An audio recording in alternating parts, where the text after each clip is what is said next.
Shalom, and welcome to Da'ati. Unity is always one of the most important aspects in all of spiritual service. There's a famous, what's called in Hebrew, Divrei Chazal, a saying of the sages that says, God looked and saw that there was no vessel that could contain blessing, only peace. So the unity and the peace between people is a critical component to spiritual success. But here's the question, practically speaking. We don't like everybody. We just have a hard time fitting together with other people.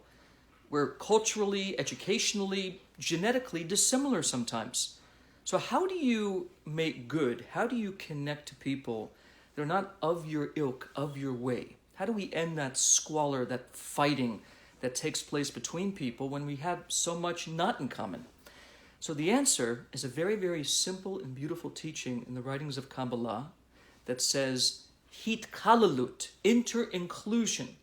This depends upon kalim, vessels, meaning the very deep unity between people comes more, in this case, from the side of the body than the side of the soul.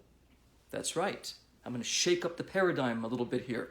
Unity is not spiritual. In other words, at the spiritual level of who we are very different. Again, we differ in terms of our spirituality. We differ in culture, we differ sometimes in language, we differ in perspective, we differ in politics. We are different because the way we are on the inside is different. We think differently, feel differently, and have different instincts. So how do people who are so differently wired come together and unify? And the answer is body, action. You see, two people who are very dissimilar can still be connected if they behave in a similar way, if they are conjoined to a similar mission.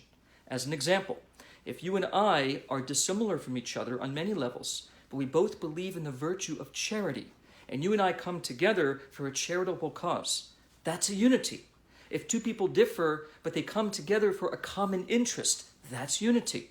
So when you go about your world this week, think to yourself, even if I'm having dissimilarity to people around me and frustration connecting to others, find a way to devote yourself to a common cause. Find something of interest that puts you together toward a similar focus, because that is the greatest unity of all.